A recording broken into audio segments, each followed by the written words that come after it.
Bismillahirrahmanirrahim. Bismillahirrahmanirrahim. Assalamualaikum warahmatullahi wabarakatuh. Alhamdulillah wassalatu wassalamu ala rasulillah wa ala alihi wa ashabihi wa man tabi'ahum bi ihsan ila yaumil qiyamah, amma ba'd. Bapak-bapak, ibu-ibu, jamaah sekalian, pada kesempatan kali ini alhamdulillah kita bisa melanjutkan kajian kita tentang kitab Al-Kabair ataupun dosa-dosa besar. Pada kesempatan kali ini kita akan melanjutkan dosa besar kelima, yaitu tidak membayar zakat. Bapak Ibu sekalian, sebagaimana telah kita ketahui bahwa zakat termasuk rukun Islam, sebagaimana dalam hadis bunyal Islamu ala khamsin, syahadati alla ilaha illallah wa anna muhammadar rasulullah wa iqamis shalah wa ita'iz zakati wal haji wa saumi ramadan. Islam dibangun di atas 5 tiang, ya, syahadat la ilaha illallah, tiada Tuhan yang berhak diibadahi kecuali Allah, ya, wa anna muhammadar rasulullah, dan Muhammad adalah utusan Allah, wa iqamis shalah, mendirikan salat, wa ita'iz zakah, dan memberikan zakat, membayar zakat, wal haji, dan haji, wa saumi ramadan, puasa Ramadan. Nah, itulah Bapak Ibu sekalian, perlu kita ingatkan kembali bahwa itu termasuk dalam rukun Islam. Kemudian apa itu sebenarnya zakat? Bapak Ibu sekalian, zakat adalah sejumlah harta yang khusus yang diberikan kepada kelompok-kelompok tertentu dan dibagikan dengan syarat-syarat tertentu pula. Nah, ini zakat berbeda dengan infak yang bebas diberikan kepada siapa saja, ya kan. Kemudian berbeda dengan sedekah, ya. Habis zakat ini khusus, harta khusus, harta tertentu. Tidak semua harta dizakati. Kemudian diberikan kepada kelompok tertentu. Tidak semua orang bisa diberi zakat, ya kan? Dan dibagikan dengan syarat-syarat tertentu, ada syaratnya. Misalnya nisabnya sudah sampai 1 nisab atau waktunya sudah sampai 1 haul. Nah, ini bagus sekalian.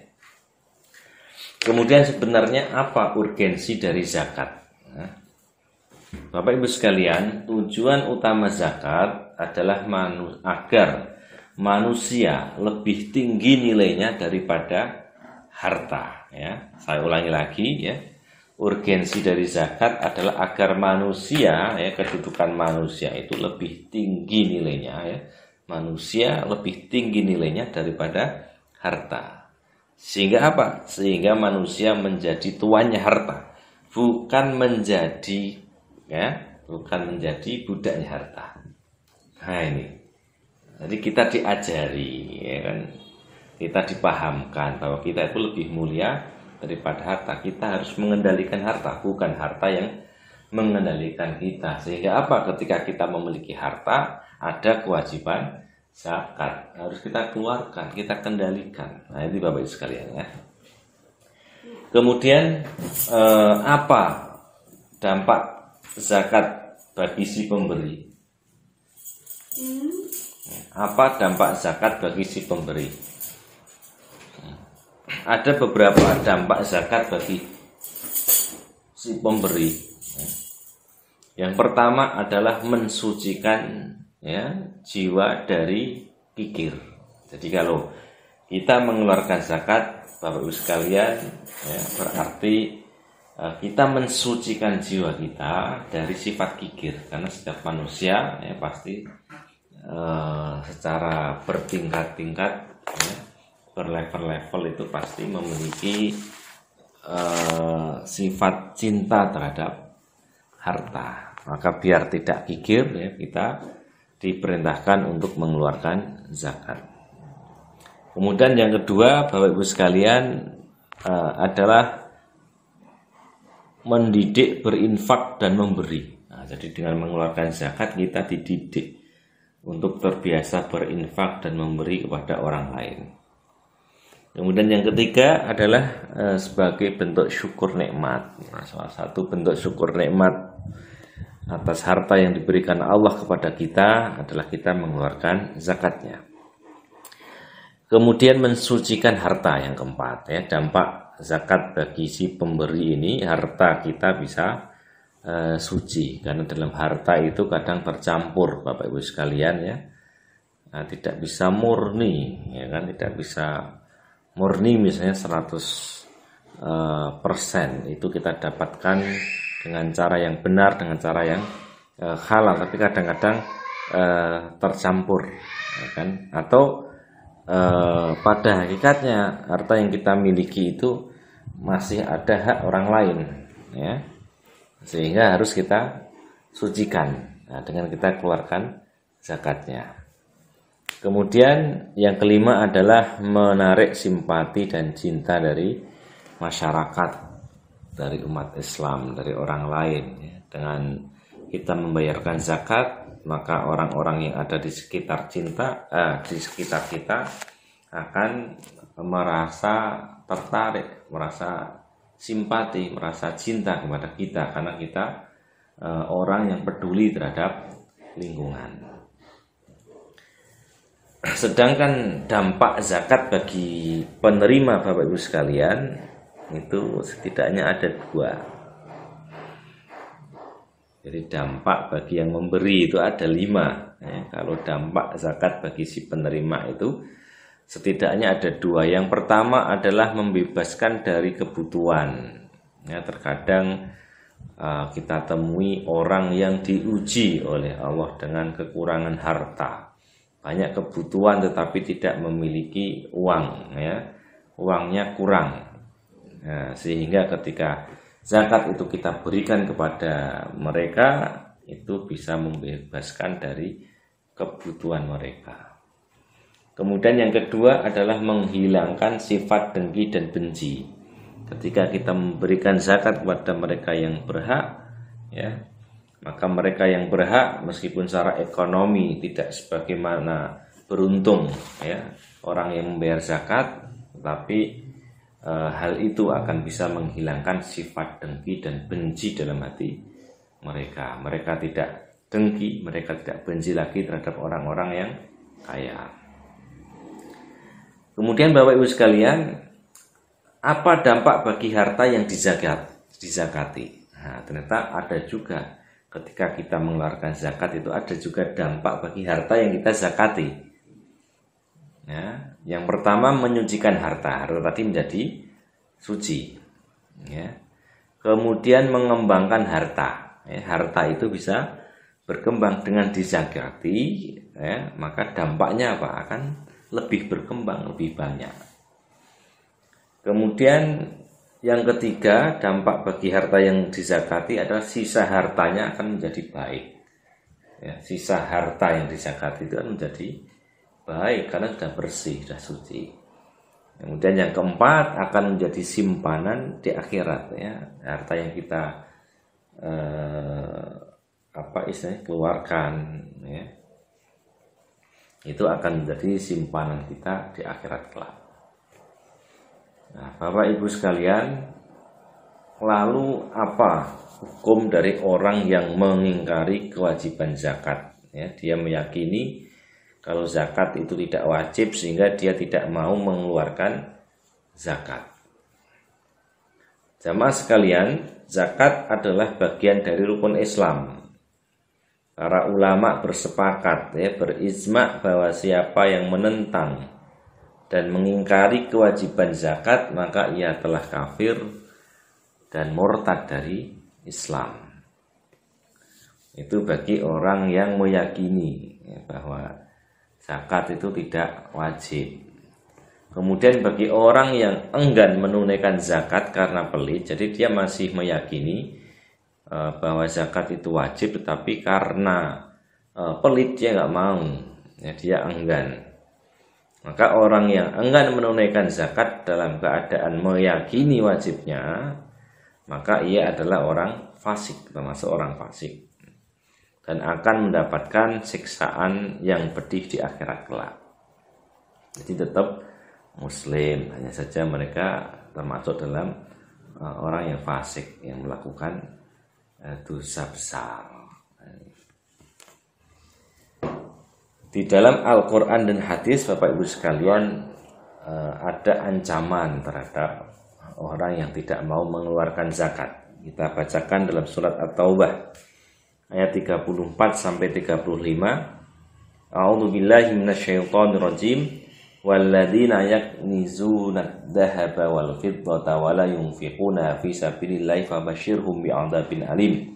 Yauma yukhma 'alayya fi nari jahannam fatuqwa biha jibahuhum wa junubuhum wa dhuhuruhum hadza ma kanastum li anfusikum fadhuqu ma kuntum taknisun.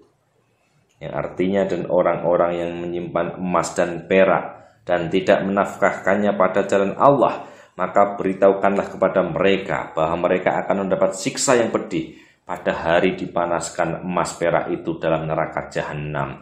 Lalu dibakar dengannya dahi mereka, lambung dan punggung mereka. Lalu dikatakan kepada mereka, inilah harta bendamu yang kamu simpan untuk dirimu sendiri. Maka rasakanlah sekarang akibat dari apa yang kamu simpan itu.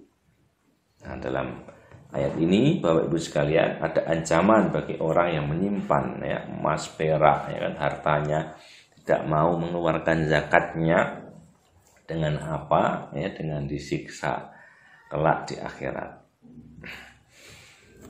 Kemudian juga Bapak Ibu sekalian, kita bisa membaca sabda Rasulullah Shallallahu Alaihi Wasallam dalam hadis Muslim, ma min sahibin dhahabin wala fiddatin la yu'atti minha haqqaha illa idza kana yaumal qiyamati sufihat lahu safaihu min narin fa ukhmiya alayya fi nari jahannam fayuqwa biha jabhatuhu wa janbuhu wa dhahruhu kullama barudat u'idat ilaihi fi yaumin kana miqdaru 50 alfasanah fayara sabilahu imma ilal jannah wa imma ilan nar.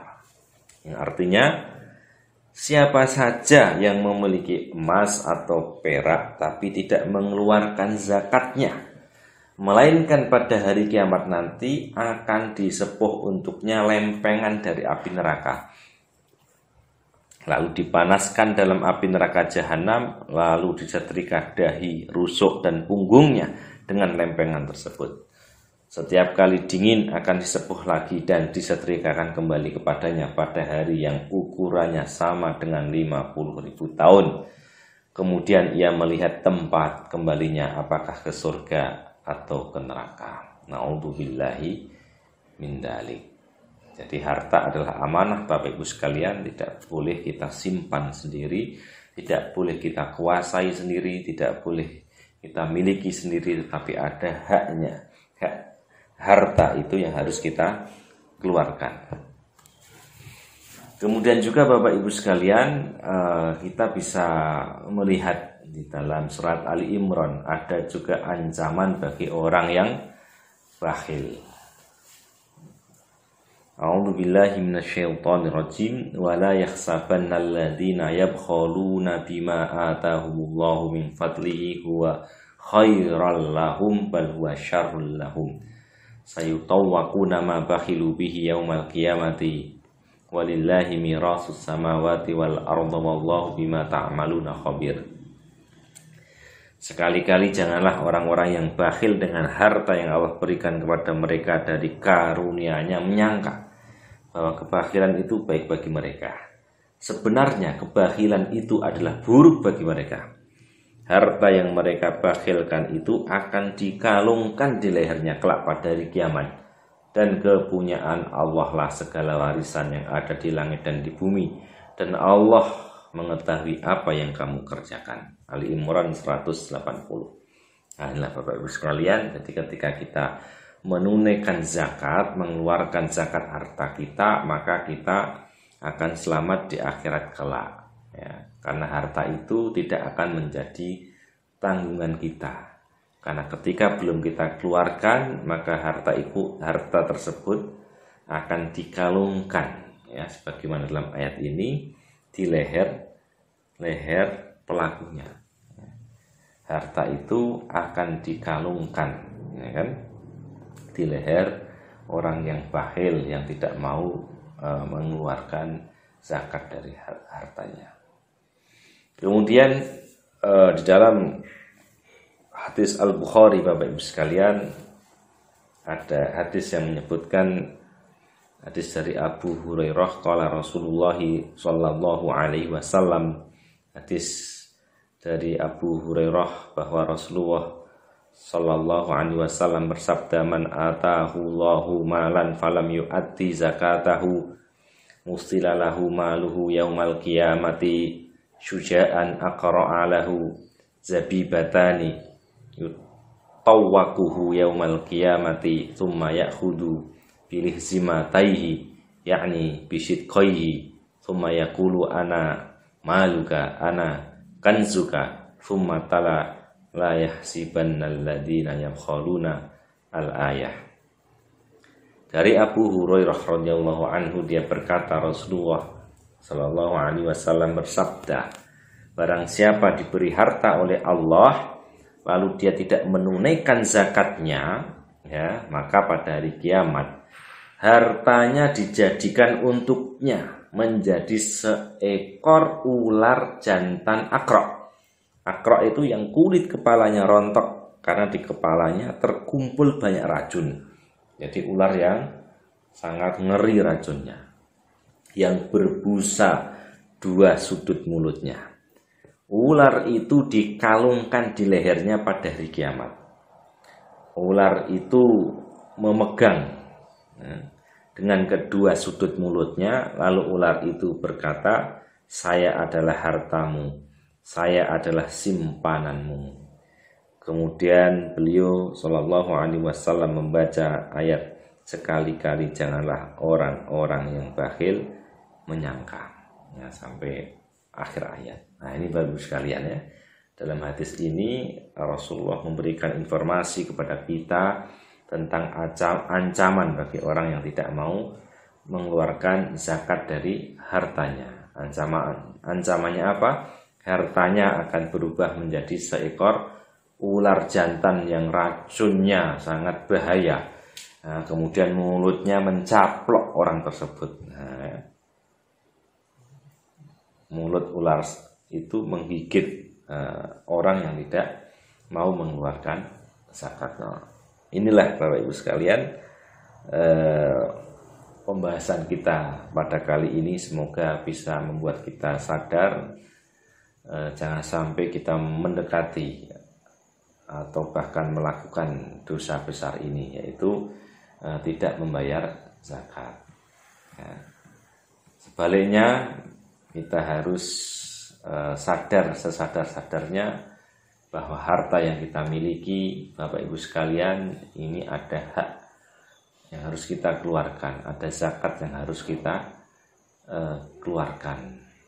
Kalau kita belum tahu, ya, apa saja yang termasuk dizakati atau harta yang harus dizakati, kita bisa tanya kepada para ustadz. Ya, kita bisa membaca buku-buku tentang fikih Islam dan sebagainya. Insya Allah ilmu itu akan menyelamatkan kita baik di dunia maupun di akhirat. Demikian dari kami. Aqulu qouli hadza, astaghfirullahi li wa lakum. Assalamualaikum warahmatullahi wabarakatuh.